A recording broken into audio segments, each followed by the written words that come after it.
Amigos, un gusto como siempre poder saludarles. Muy buenas noches, bienvenidos entre todos. En esta ocasión estaremos hablando de qué cree usted, del 2018. ¿De qué habla todo el mundo? 2018, pues nosotros también, y lo estaremos abordando desde un punto de vista bien interesante con diferentes consejeros de distintos estados de la República. Así que la invitación para que se queden con nosotros. Bienvenidos.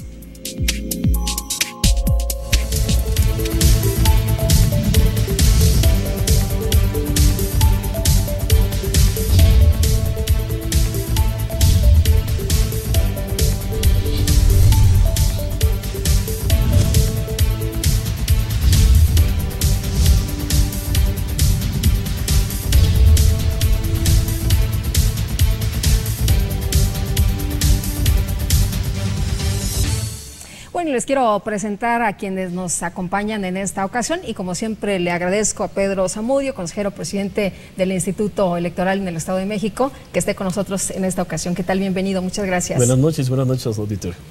Y también está con nosotros Gerardo Romero, el consejero presidente del Instituto Electoral del Estado de Querétaro. ¿Qué tal? Bienvenido, gracias. Buenas noches, saludo con gusto al auditorio. Muchísimas gracias. También está aquí en esta mesa Mario Velázquez, consejero presidente del Instituto Electoral. Tengo que decir Instituto Electoral de la Ciudad de México. De la Ciudad de México, ¿verdad? Ahora, sí. Ahora, porque antes era el IEDF. Exactamente. Pero ya hubo el cambio. ¿Cuándo se dio este cambio? El día 7 de junio sí. se publicó la ley electoral y en el inicio de vigencia de esta ley nos da ya esta denominación de Instituto Electoral de la Ciudad de México. Muy bien, pues aclarado lo anterior, les agradezco mucho como siempre que puedan platicar con nosotros en este espacio que es Entre Todos y vamos a estar comentando sobre retos hacia el 2018, pero antes de entrar al 2018 estamos 2017, ustedes han tenido diferentes experiencias en sus estados y me gustaría que compartieran con los amigos del auditorio pues cosas destacadas, sobre todo me parece a mí que ya superamos este tema de que los institutos pueden organizar las elecciones, porque ese era uno de los grandes temas, no podíamos organizar las elecciones, teníamos chanchullos por todos lados. Me parece a mí que ese ya no es el tema. ¿Cómo lo han vivido en sus respectivas experiencias? Y si alguien levanta la mano, alguien dice yo, pues empezamos con el que quiera. Bueno, pues en la Ciudad de México la elección constitucional de 2015 nos permitió inaugurar el nuevo Sistema Nacional de Elecciones, este sistema que ahora encabeza el órgano nacional y que desde luego tiene la corresponsabilidad de los órganos electorales locales en la organización de los procesos. 2015 fue una elección en la Ciudad de México donde se definió quiénes integrarían las jefaturas delegacionales y las diputadas y diputados de la Asamblea Legislativa. Fue el primer ejercicio con este nuevo modelo y sin duda un ejercicio exitoso. Se abrieron algunas áreas de oportunidad y en la evaluación que se realizó me parece que hay buenas prácticas que sin duda serán estimadas para 2018 y en esta lógica es que las demás elecciones que se han dado en 2016 y ahora en 2017 nos servirán fundamentalmente para la organización del proceso electoral de 2018 que involucra a 30 entidades federativas, una elección la más grande de la historia de nuestro país, donde sin duda habrá retos y compromisos de todas las instituciones electorales.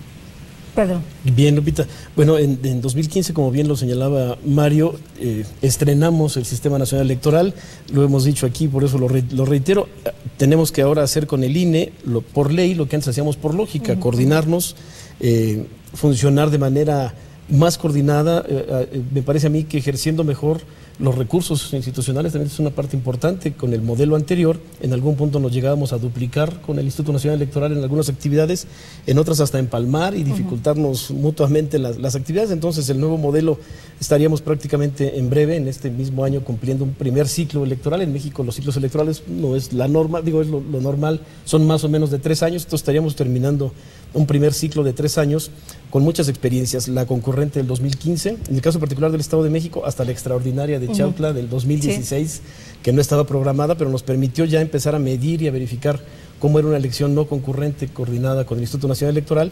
Por supuesto, la que estamos prácticamente concluyendo, no ha terminado, pero estamos prácticamente concluyendo la del 2017 y, como bien dice Mario, identificando áreas de oportunidad y cosas que vamos a poder utilizar en el 2018 para hacer más eficientes los procedimientos. Gerardo. Sí, bueno, si me permiten también abonar a lo que están comentando mis compañeros, yo me atrevería a traducir esta etapa previa al 2018 con una simple palabra: experiencia. Y quiero decir que la experiencia que hemos tenido en estos 3 años ya de elecciones, 2015, 2016, 2017, no solamente se va acumulando por uno de los organismos públicos locales electorales. Hoy afortunadamente estamos muy coordinados entre los 32 y por supuesto con el Instituto Nacional Electoral. Justamente mi compañero Mario preside la Asociación de Instituciones Electorales y hemos tenido la oportunidad de ir compartiendo las experiencias en cada uno de estos procesos electorales, por supuesto para encontrar áreas de oportunidad, pero también para visualizar cuáles serán los puntos más importantes, que además de los ordinarios serán puntos a ponerles atención para el proceso electoral 2018. Y también, si me permites concluir con la idea, tenemos mucha experiencia acumulada de los órganos jurisdiccionales, lo que en el 2014-2015 probablemente eran algunas cuestiones que la reforma arrojó y que no sabíamos cómo tenían que traducirse. Hoy tenemos claros muchos criterios, por ejemplo, en candidaturas independientes, en paridad de género y en otros temas que ya tenemos muy claros. Ustedes se constantemente reúnen, se intercambian algunas ideas o se echan un telefonazo y dicen, oye, yo tuve tal experiencia, ¿cómo la hiciste tú? ¿Cómo la resolviste? Cuéntame. ¿Sí ocurre eso? Bueno, en principio, desde luego, hay una interacción entre los propios consejeros presidentes, pero adicional a ello hay una asociación, la Asociación de Instituciones Electorales de las Entidades Federativas, que es la AIF, donde todos los institutos de alguna manera tenemos la participación en las diversas reuniones de trabajo. Muy recientemente tuvimos una reunión de trabajo en la que discutíamos sobre algunos de los aspectos que podemos enfrentar en 2018. Todas esas áreas de oportunidad que se han señalado y algunas otras situaciones de mejora que sin duda se podrán vislumbrar con miras a la organización de 2018, se han puesto en la mesa de diálogo, la mesa de discusión que tenemos quienes integramos esta asociación. Y es un foro valioso porque en ella, sin duda, no solamente vamos a exponer algunos de los temas que hemos vivido en lo particular, sino se aportan ideas, de alguna manera alguno de los institutos considera o hace la referencia de lo que sí funcionó y con base en ello me parece que estamos buscando tener los instrumentos idóneos para que 2018, si bien una elección que impone muchos retos, sea una elección donde se legitime el actuar de todas las instituciones electorales y particularmente las de los órganos electorales locales que tienen una característica muy particular, una legislación que desde luego los hace diferentes a todos y cada uno de los procesos electorales y donde sí debemos estar muy atentos para efecto de atender con la debida responsabilidad estas obligaciones que tenemos, tanto en la ley como en la propia Constitución. Esta interacción con los otros institutos nos permite, Lupita, no solo aprovechar experiencias, sino intercambiar información, materiales. En breve estaremos compartiendo, por ejemplo, aplicadores de líquido indeleble con el Instituto Electoral de la Ciudad de México. La experiencia que nosotros tenemos en las áreas de formación y desarrollo de las maestrías y las actividades académicas ha sido aprovechada y está siendo interesante para otros institutos. De Veracruz, por ejemplo, aprendimos mucho sobre su conteo rápido de 2016 y lo aplicamos en el 2017. Entonces, toda esta interacción sistematizada, organizada en la asociación que encabeza Mario, pues nos ha venido permitiendo no solamente compartir, digamos, por voluntad personal, sino por una voluntad institucional involucrada con la intención de eso, de conformar un mejor sistema nacional electoral. Entendemos la relevancia de estar coordinados, lo señala Mario muy puntualmente, tenemos legislaciones diferentes, tenemos obligaciones diferentes a cumplir, pero también tenemos muchas bases originales o muchas bases comunes que nos permiten intercambiar experiencias y conocimientos. Muy bien. Sí, yo te diría que la comunicación es fluida, es continua, prácticamente diario nos estamos comunicando, no me dejarán mentir mis compañeros, y esto nos permite analizar con mucha responsabilidad lo que ha ocurrido y por supuesto ir planeando en la medida de las posibilidades de manera conjunta lo que está por venir. Entonces yo diría que hoy los 32 institutos electorales locales estamos muy coordinados y muy bien comunicados. Tenemos mejores instituciones, tenemos instituciones más sólidas, a diferencia de los institutos que teníamos. Estos organismos públicos locales electorales son totalmente distintos, renovados, fuertes. Bueno, me parece que hay, a partir del inicio del Sistema Nacional Electoral, una revisión de los procesos. Antes de 2014, cada institución tenía definidos sus procesos en base a las responsabilidades legales que tenía. Hoy día se han estandarizado algunos procesos e incluso hay instituciones, lo digo en razón de que el Instituto de la Ciudad de México ha certificado sus propios procesos a través de normas ISO. Algunos lo han hecho no solamente el Instituto Electoral, hay algunas otras instituciones electorales que también lo han hecho. Y lo que hoy día se tiene, eso sí es fundamental, es una rectoría en materia de organización electoral que desde luego en manos del INE ha establecido una serie de procedimientos muy específicos, donde si bien es cierto, pareciera que los institutos locales hemos desaparecido de la escena, no es así, porque tenemos una corresponsabilidad con el órgano nacional en la organización de los procesos electorales. En las percepciones muchas veces se considera que los órganos electorales locales ya no tienen nada que hacer, pero lamentablemente sí tenemos y mucho que hacer, porque hay una serie de actividades que no solamente apoyan a la organización de los procesos electorales, sino algunas que son específicamente atribuibles al órgano electoral local, de tal suerte que la coordinación es un elemento fundamental, pero la corresponsabilidad entre institución local y órgano nacional es desde luego el elemento fundamental para esta nueva etapa del sistema electoral que hoy vivimos en nuestro país. Pedro. Más que nuevas instituciones o mejores instituciones, Lupita, yo lo que te referiría y querría compartir con tu audiencia es, tenemos un sistema nuevo, diferente. Tenemos, por supuesto, 32 legislaciones que en algunos casos incluso hicieron modificación en el nombre del instituto, ¿no? El Instituto Electoral Veracruzano antes de la reforma, ahora se llama OPLE Veracruz. El Instituto de Coahuila también cambió de conformación, el Instituto Electoral de Participación Ciudadana ahora es solo el Instituto Electoral de Coahuila, y así cada legislación fue definiendo al respecto de cómo enfrentar la reforma del 2014. En el caso del Estado de México, por ejemplo, tenemos 21 años de ser el Instituto Electoral del Estado de México. La institución permaneció con la estructura, con la digamos así, con la experiencia previa, pero hemos ido acumulando nuevas experiencias, y de tener 33 sistemas, los 32 estatales y un federal, ahora tenemos un solo sistema electoral nacional en donde estamos de manera coordinada, aprovechando experiencias incluso hasta en materia de adquisiciones, ¿no? Pareciera un asunto menor, un asunto que no tendría por qué impactar en el desarrollo de las elecciones, pero hemos podido constatar el estar cohesionados, el estar comunicados permanentemente nos permite incluso enfrentar nuestros procesos adquisitivos con mejores condiciones. No, pero además sí nos interesa porque es dinero de los ciudadanos, ¿no? Entonces ahí sí estamos muy al pendiente, además, Gerardo. Sí, a mí sí me gustaría pensar y decirlo con toda claridad que veo instituciones electorales más fuertes y sobre todo más transparentes y más abiertas a la población, partiendo de cierta lógica. Vamos a pensar en el trabajo cotidiano de los institutos electorales locales y por una parte tenemos en la mesa sentados a todos los partidos políticos, al menos a los 9 nacionales, más los locales que tenemos cada uno en nuestra entidad. Por otra parte tenemos un órgano nacional que es el eje rector de este sistema nacional electoral, que también va definiendo ciertos lineamientos y ciertas pautas. Por otra parte tenemos a los órganos jurisdiccionales, en primera instancia al tribunal local, a las salas regionales, a la sala superior y por supuesto lo más importante, a los ciudadanos atendiendo nuestro trabajo y siguiéndolo con toda puntualidad.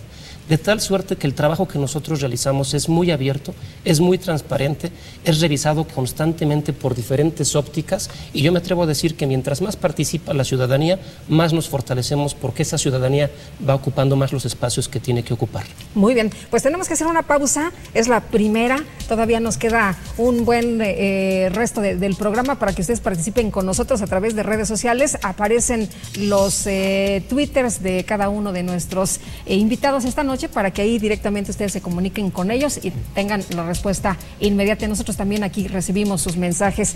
No se vaya, quédese con nosotros, regresamos rapidísimo.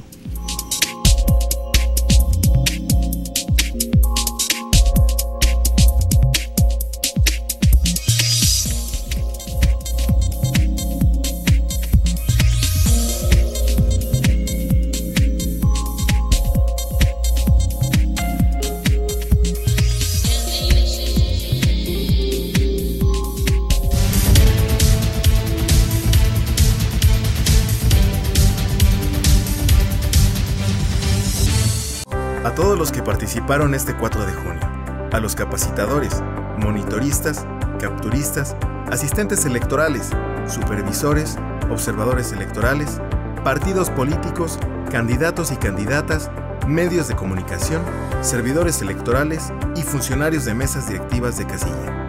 Pero sobre todo, a los mexiquenses que ejercieron su voto en esta elección. Gracias por darle valor. IEM, Instituto Electoral del Estado de México.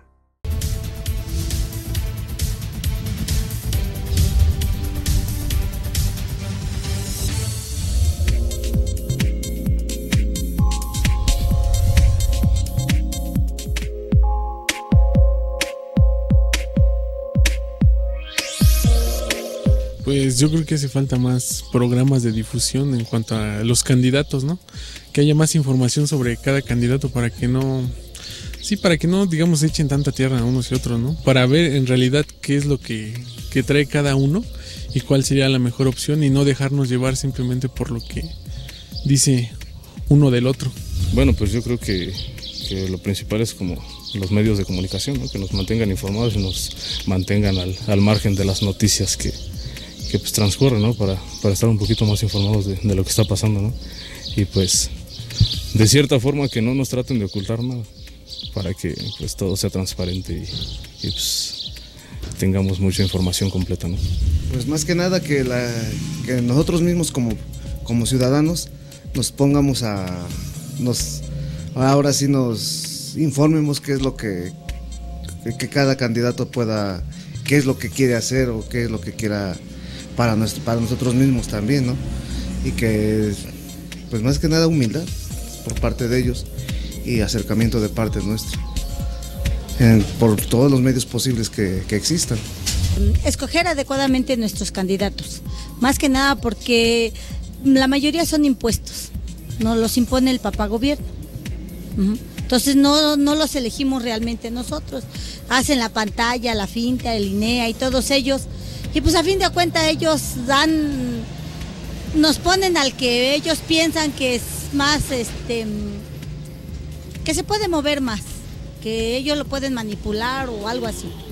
El conocer más a fondo a los candidatos, en sí su plan de trabajo que traigan, ¿para qué? Para que nos sirva a nosotros como comunidad, como país, ¿no? Porque pues prácticamente ahorita estamos perdidos, ¿no? Por no conocerlos, sino dar más que nada a ellos que den a conocer el plan de trabajo, simplemente nos los imponen.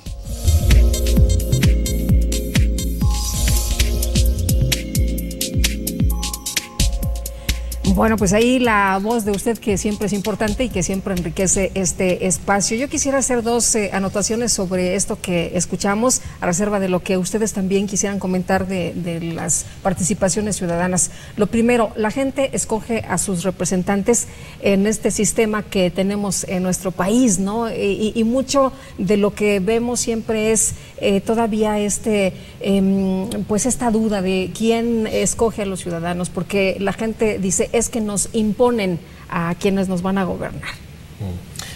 Tenemos un sistema que está definido porque gana el que tenga más votos, Lupita. Entonces, eventualmente, pensar que nos impusieron a quien no queríamos porque no votamos por él es limitar un poco la visión de lo que implica la democracia.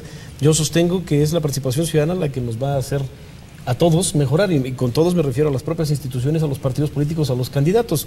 Tenemos un avance en el desarrollo político electoral del país que es muy reciente. Platicaba yo con mis hijas de cómo fue la primera elección en la que yo voté en 1988 y la primera en la que ellas votaron, que fue en 2015, y parecieran no solo dos realidades distintas, sino dos países distintos, sí, ¿no? Entonces, hemos avanzado en la parte procedimental, pero la gente tiene que participar más, tiene que asegurarse. Nuestros niveles de participación todavía son muy bajos, y es muy curioso porque la opinión como la de la señora suele darse mucho más en las personas que participan menos. Es muy curioso. Entonces, un poco entender que es nuestra participación la que va a obligar a todos a mejorar, es importante que la tengamos presente. Una de las grandes preocupaciones de los órganos electorales es la organización de elecciones con integridad. Y esta integridad se alcanza no solamente por la forma en cómo se conduce el órgano electoral, sino precisa de que también los actores políticos tengan, desde luego, una actividad ética y particularmente que respeten los marcos normativos. Y el tercer ingrediente que es fundamental para este tipo de elecciones es la participación ciudadana, pero la participación no entendida solamente para ir el día de la elección y emitir su voto, sino una participación que, como ya se veía en algunas de las opiniones que escuchábamos, está vinculada a quién vamos a decidir que sea el próximo gobernante. Y esto solamente se puede lograr si el ciudadano o ciudadana se interesan por saber quiénes son los candidatos, es decir, cuál es su trayectoria política. Desde luego nosotros como autoridades electorales tenemos la obligación de sí mostrar cuáles son las historias de vida de cada uno de los candidatos o candidatas y adicionalmente poner a la libre disposición las plataformas políticas para que la ciudadanía tenga la posibilidad de ver quién es el candidato en su historia de vida y desde luego cuáles son las ofertas políticas que está proponiendo en el caso de alcanzar el cargo para el cual se está postulando.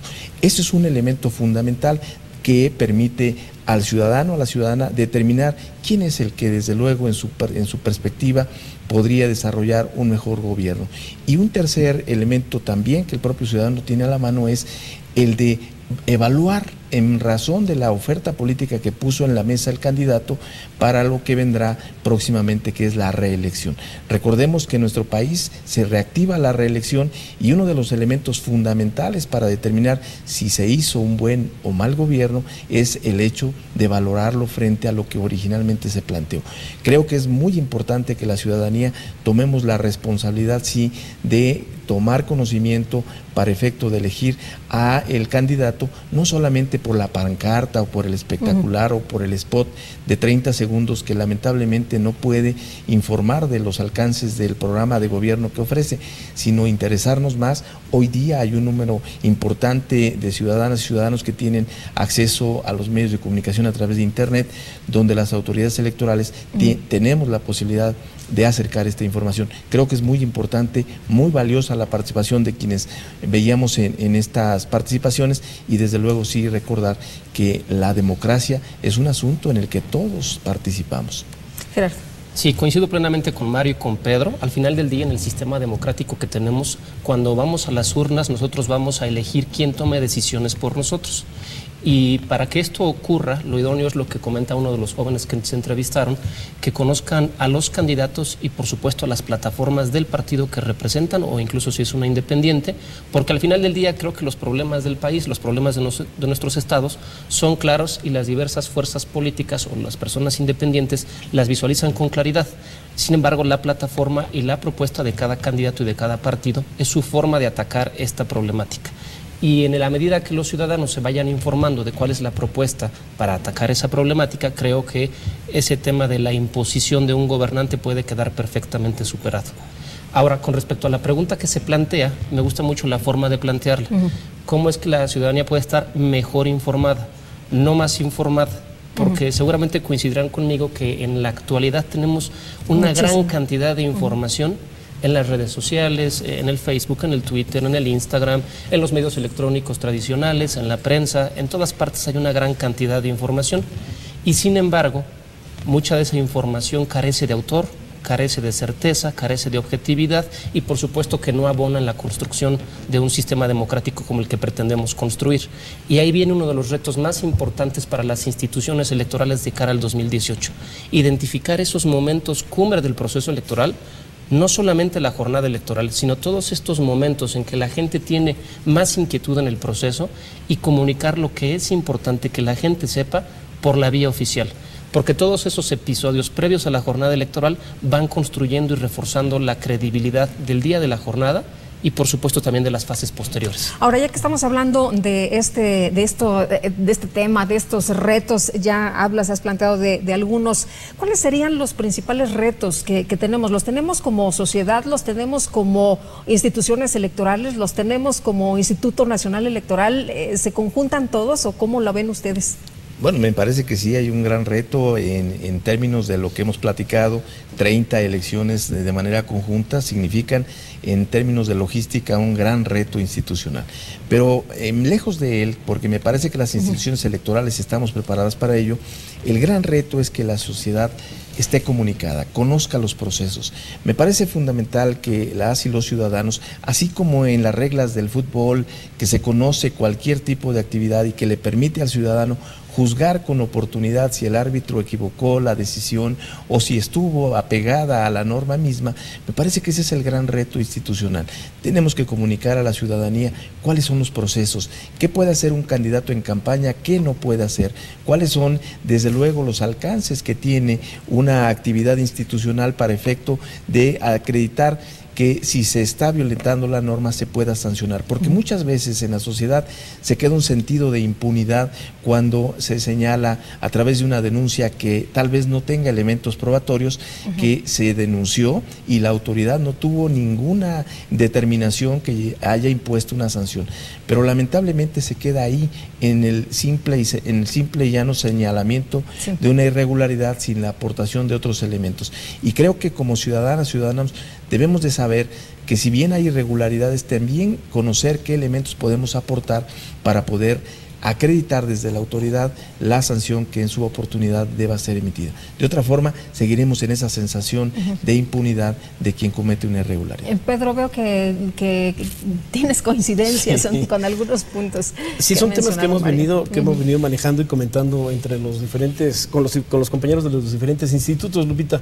Una parte importante, también un reto importante para el 2018 es lograr, lo que decía Gerardo hace un momento, comunicar adecuadamente qué es lo que hacemos, qué es lo que nos corresponde, qué es lo que nos toca, que tenga la gente muy claro la fecha de la elección, por ejemplo, es bien importante, es el 1 de julio, estamos a prácticamente un año de la elección del 2018, es un tema, un asunto fundamental, que la gente tenga presente qué se va a elegir en su localidad, va a haber elecciones, ya lo decía Mario, en 30 entidades del país con diferentes niveles de responsabilidad, en algunas con gobernador, en otras solamente diputados y ayuntamientos, como en el caso del Estado de México.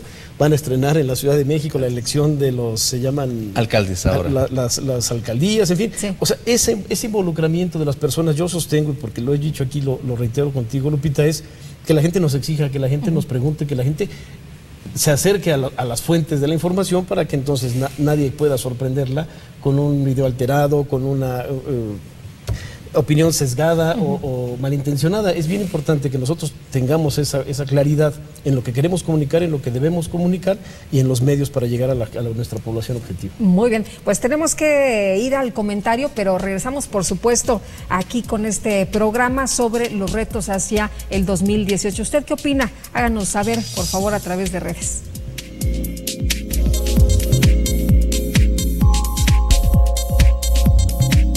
Hoy en día el populismo es un concepto que se ha convertido en una acusación hacia los partidos de oposición o partidos que no queremos, no apoyamos, y también en un temor muy presente en la sociedad, no solamente latinoamericana, mexicana, sino también en el mundo. ¿Qué es realmente el populismo? Primero, como antecedente, consideremos que después de la llegada al poder de Adolf Hitler a través de los mecanismos democráticos, es decir, a través de las elecciones, en el occidente la democracia o el modelo de la democracia predominante es la democracia liberal. Es una democracia en la cual existe una serie de mecanismos que controlan la voluntad de la mayoría y defienden los intereses de los individuos y de las minorías. El populismo es entonces una ideología que defiende que la voluntad del pueblo sea la única razón, el único argumento y el único fundamento de legitimidad de las decisiones políticas. Es decir, que desaparezcan todo lo que son los mecanismos de protección de los derechos de individuos y de las minorías. Y también es importante considerar que los populistas construyen su discurso en una dicotomía entre lo que somos nosotros, el pueblo, quienes somos honestos, trabajadores, cohesionados en torno a los mismos valores, y lo que son ellos, el gobierno, los políticos, la clase política que es corrupta. Entonces el populismo implica dos peligros. El primero es que los derechos de las minorías y los derechos de los individuos sean menos importantes que la voluntad de la mayoría, es decir, que vivamos en la tiranía de la mayoría.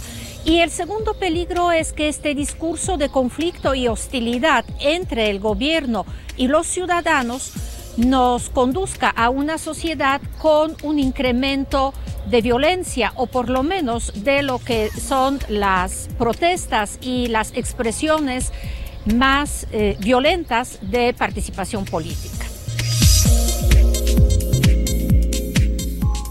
Tenemos que hacer una pausa, pero regresamos de inmediato a la invitación para que continúe con nosotros.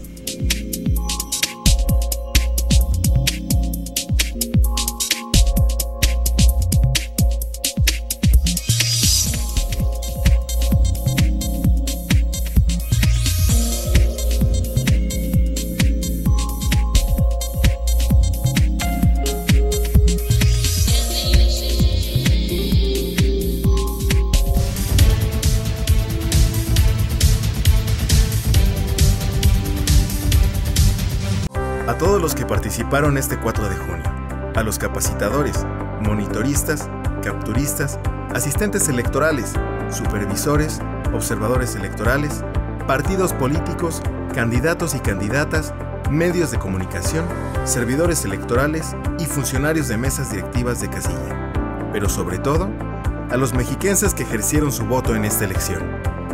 Gracias por darle valor. IEM, Instituto Electoral del Estado de México.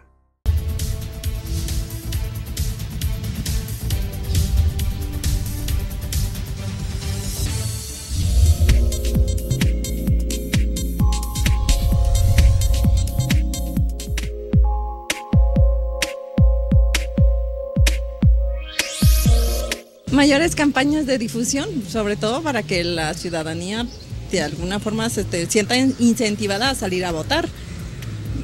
Los últimos registros de elecciones se ha visto que es muy bajo el porcentaje de participación, entonces yo sí creo que debería de haber mayor difusión. Yo creo que lo que nos está ayudando ahorita son las redes. De hecho, ese es un medio que yo utilizo mucho para estar mejor informado. Y sobre todo como que la información me llega más, así como que la siento más confiable que todavía la de los noticieros de la televisión abierta.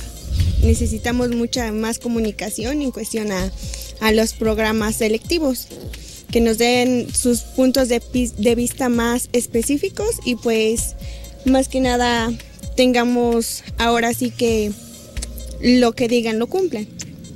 Educación ciudadana.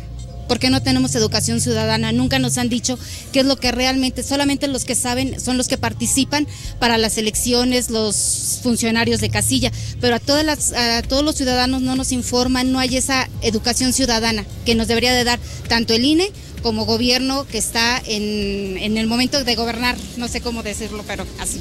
Principalmente que pues lo que son los gobernantes den un verdadero informe sobre las situaciones que se está presentando y pues también escuchan al pueblo en este caso, porque por ejemplo algo que se necesita es trabajo, ¿no?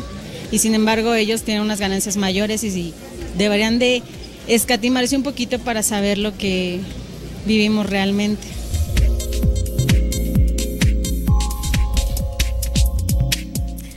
Bueno, pues ahí de nueva cuenta su voz. Muchas gracias a usted que participa con nosotros, porque esto es entre todos.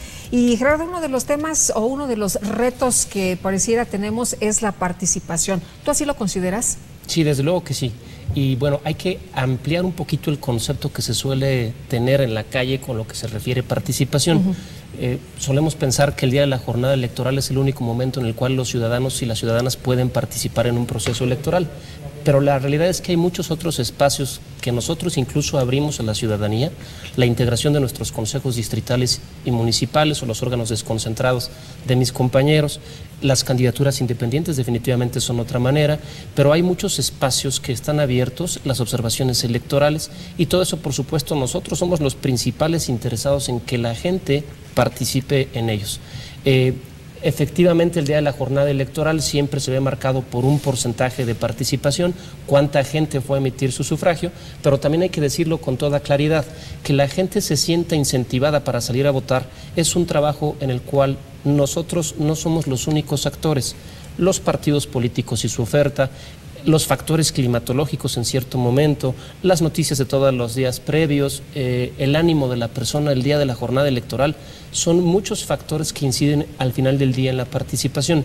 Lo que nosotros podemos decir como órganos electorales locales es que todo lo que está en nuestras manos para que la gente pueda participar es una de las garantías que nosotros tenemos que proveer.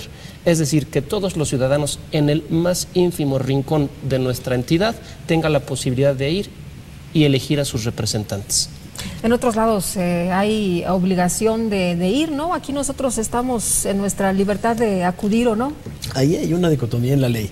Votar es un derecho y una obligación. Formalmente incluso hay un castigo, una sanción por no votar, que es perder los derechos políticos por un año, pero nunca nadie que yo sepa ha sido sancionado, porque malas elecciones son cada 3 años, no cada año. Yo creo que es un asunto más de responsabilidad. Un amigo mío chileno dijo una frase que a mí me hizo mucho sentido, porque en Chile el voto era obligatorio y lo quitaron, le quitaron la obligatoriedad al voto, y él decía, es que ser ciudadano no puede ser una opción, debería ser una obligación, en la medida en que todos entendamos la parte que nos toca, que no es solo la participación en la jornada o en el proceso electoral, sino como ciudadano activo, un ciudadano exigente, un ciudadano que con elementos, no nada más con gritos y sombreros, sino con elementos, con argumentos, le exija a la autoridad, es un ciudadano que está construyendo su comunidad de manera democrática, ¿no? Entonces, la participación ciudadana va mucho más allá del voto, como bien lo señala Gerardo, e incluso yo diría más allá del proceso electoral. Los procedimientos de participación ciudadana, las leyes de participación ciudadana que algunas entidades tienen, no es el caso del Estado de México todavía, esos son pendientes que tenemos según yo, pero la participación ciudadana no se agota en la jornada electoral, pero sí tiene ahí su punto culmen, digamos, ¿no? Es ahí donde vamos a definir a quién tome decisiones por nosotros, a quién organice nuestra vida cotidiana, y es la exigencia de nosotros, de los ciudadanos, de las y los ciudadanos, en ese actuar cotidiano, el que va a mejorar necesariamente nuestras instituciones. Mario. Bueno, la participación ciudadana en uno de los rubros importantes también, debo decirlo, es la que lleva a cabo, la que ejecuta la elección, porque recordemos que las autoridades electorales son quienes la organizan, pero organizarla significa dar capacitación a la ciudadanía, que se convertirá el día de la jornada en la máxima autoridad electoral. Y en un ejemplo muy simple, en la Ciudad de México el Instituto Electoral tiene cerca de 700 personas que se dedican dentro de la institución al proceso de organizar elecciones, pero son más de 130,000 las ciudadanas y ciudadanos que materializan las elecciones el día de la jornada. Esto significa que la participación ciudadana, con independencia de que quienes acuden a votar, hay una participación fundamental. Quien ejerce el derecho de recibir los votos, de contarlos en la urna, no son funcionarios electorales, son nuestros vecinos, son ciudadanas y ciudadanos que recibieron sí una capacitación del órgano electoral, pero que en esencia su actividad no es preponderantemente la de organizar procesos electorales. Y eso es una cuestión que habrá que reconocer y siempre destacar en los procesos electorales, porque muchas veces se nos olvida y pareciera que el órgano electoral es quien asume la totalidad de la responsabilidad. Sí, en cuanto a la capacitación de quienes estarán el día de la jornada, sí en cuanto a la capacitación de los ciudadanos que conforman también los órganos colegiados llamados consejos, que son los que tienen la responsabilidad de recibir de sus vecinos que estuvieron en las casillas los paquetes electorales con las actas, y esas actas convertirlas en los triunfos de cada una y cada uno de los candidatos. La elección el día de la jornada, reitero, está en manos ciudadanas. La autoridad electoral, si bien está ahí para generar apoyo, realmente tiene una participación menor respecto a lo que es la participación ciudadana. Y creo que es de destacarse y es de señalarse que en el ejercicio pasado, 2017, en las elecciones de las 4 entidades, hubo un mínimo de ausencias de las ciudadanas y ciudadanos que fueron designadas para integrar las mesas directivas de casilla. Y eso da cuenta del alto valor cívico que se tiene en la sociedad mexicana para efecto de atender una responsabilidad, la de recibir el día de la elección los votos de sus vecinos, de sus vecinas. Y desde luego también habrá que enfrentar el gran reto de hacer que más ciudadanos, vayan a la urna el día de la jornada. Y eso, como decía Gerardo, es una tarea que no solamente cae en la responsabilidad de los órganos electorales, sino fundamentalmente de los actores políticos, quienes tienen que seducir a la ciudadanía para que acudan a votar por ellos como la mejor opción fundamentalmente. Ustedes ya están trabajando para el 2018, ya en sus institutos están echándole ahí ya la agenda, están determinando qué va a hacer cada quien, cómo van a ser los periodos, los momentos, ya está todo. El proceso electoral normalmente, te decía, los ciclos electorales en México son de 3 años, salvo algunas excepciones que son de 4 o algunas que fueron de menos para ajustarlas con la próxima elección del 18. Pero normalmente este ciclo de 3 años es 1 año para desarrollar o preparar la elección, 1 año para evaluarla y 1 año para preparar la siguiente. En el caso del Estado de México en concreto, pues no vamos a tener ese año, estamos prácticamente terminando la 2016-2017. Se engancharon, ¿no? Y ya estamos trabajando, sí, nuestro ciclo electoral, así lo visualizamos, empezó en mayo del año pasado y termina en diciembre del año que entra. Pero ya estamos realizando actividades, lo explicaba hace un rato Gerardo, lo mencionó, para integrar a nuestros consejos distritales y municipales. Ahorita están integrados 45 consejos distritales y las respectivas juntas. En breve tendremos que hacer una convocatoria para invitar a la gente a sumarse a este esfuerzo y desplegarlos en todo el territorio para tener en cada uno de los 125 municipios una junta y un consejo operando y funcionando para la elección del 2018, y junto con esto son una serie de actividades previas. Estamos preparando el material, estamos revisando en las actas qué cosas se pueden mejorar o qué cosas se pueden facilitar para los propios funcionarios. Recordemos, la elección del 18 va a implicar un reto logístico importante, porque en estas 30 entidades que tenemos elección concurrente se van a dar las 3 elecciones federales, presidentes, senadores y diputados federales, y por lo menos 1, 2 y en algunos casos hasta 3 elecciones locales. Entonces va a ser... ¿No nos vamos a hacer bolas? Espera, lo que se está trabajando es precisamente para que no lo haya, ¿no? Ya hubo en el 2015 elecciones concurrentes, pero era solo una elección federal y varias locales. En este caso, la del 18 tiene esta complejidad, digamos, adicional. Son las 3 federales que tienen que salir ese mismo día, con la 1, 2 o hasta 3 locales que se pudieran presentar. Entonces el trabajo está pensando en cómo hacer más eficiente el funcionamiento de la mesa directiva de casilla, cómo facilitarles las cosas. Creo que todavía hay muchas cosas que podremos revisar de aquí al 1 de julio del 2018, pero ya lo estamos haciendo. Sí, me siguen platicando de esto, pero antes vamos a una pausa, si me permiten. Continuamos de inmediato.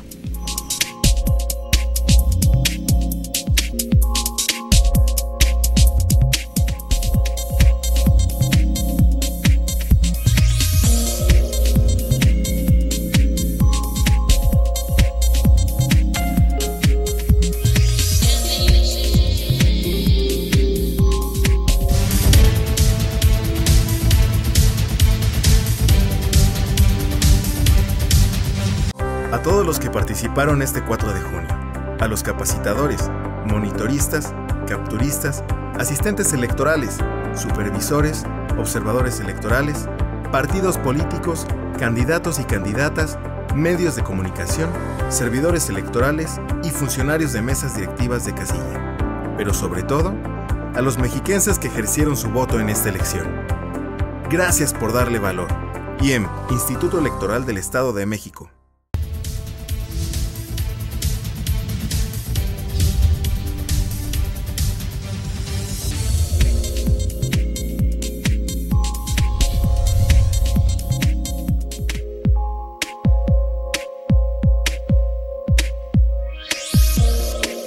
Creo que dejar un poquito los medios como la televisión, leer un poco más.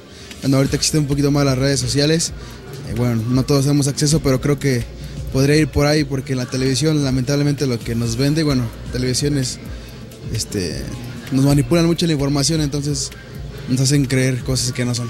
Yo creo que hace falta eso, dejar un poco la tele y leer un poco más, o abrirnos a otro tipo de medios. Se necesita cuáles son sus propuestas, quiénes son, qué cosas traen en mente, qué es lo que van a bajar al pueblo, qué es lo que van a hacer, porque muchas veces, desafortunadamente lo tengo que decir, nuestro pueblo carece de muchas cosas y nos da mucha tristeza. Pues es que creo que estamos limitados como a la información por redes sociales, o sea, internet o televisión, cuando hay municipios donde no manejan no manejan las computadoras y nada de eso. Entonces igual podría hacerse la difusión, pero no sé, o sea, de manera personal, que se mandara a gente para difundir pues la información, vaya. Pues hace falta que los medios de comunicación sean más eficaces, que el Instituto Electoral, en lugar de gastar tanto dinero en spots de radio y televisión, utilice otros medios, por ejemplo, los medios, las redes sociales, o inclusive a través de las escuelas. Hace falta que eduquemos mucho a los niños, desde la primaria, desde la secundaria. Ahí es donde hay que empezar con la cultura de la democracia. Si no empezamos por ahí.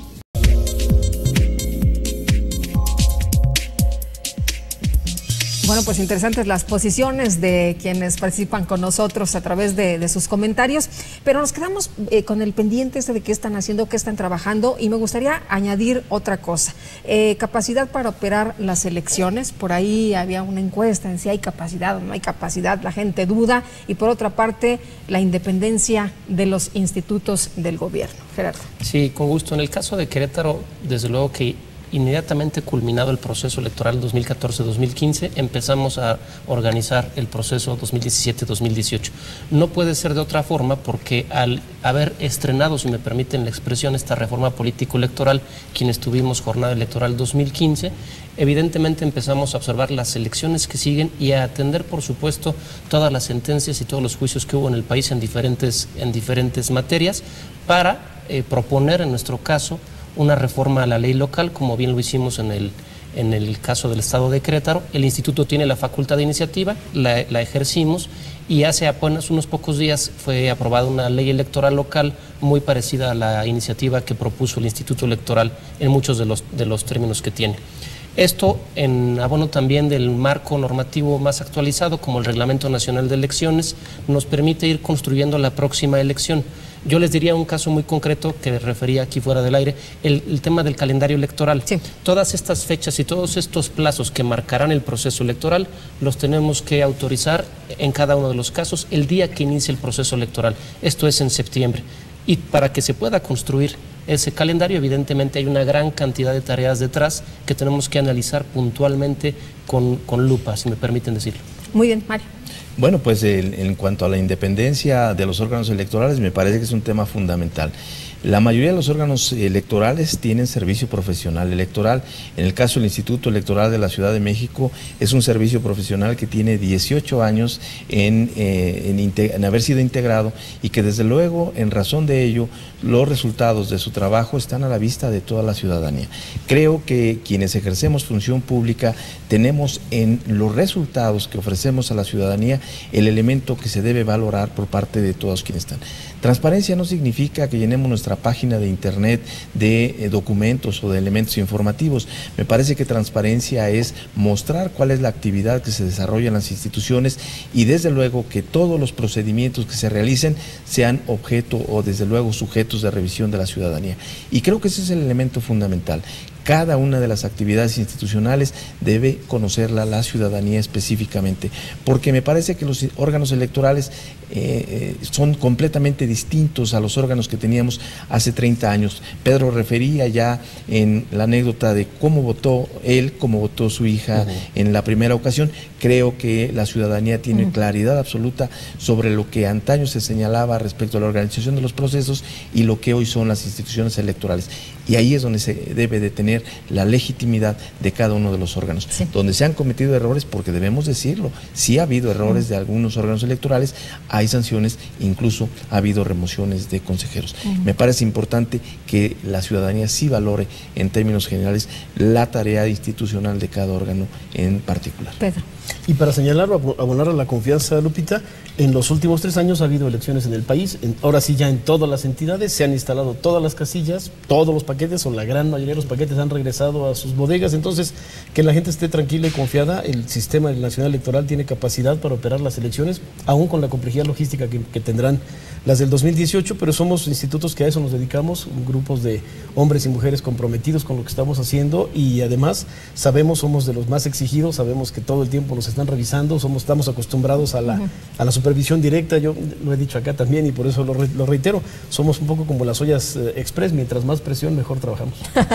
Y yo les quisiera pedir, yo sé que en una sola palabra no se puede hacer, a lo mejor en 3 sí se puede hacer, que nos dijeran, que le dijeran a nuestros amigos del auditorio cuál sería el reto más importante para el 2018. Empezamos contigo, Mario. Bueno, en principio la ciudadanía se interese por la cuestión pública, desde luego conociendo el trabajo de los órganos electorales, definiendo su voto a partir de revisar la propuesta política de los partidos políticos y fundamentalmente valorando su voto.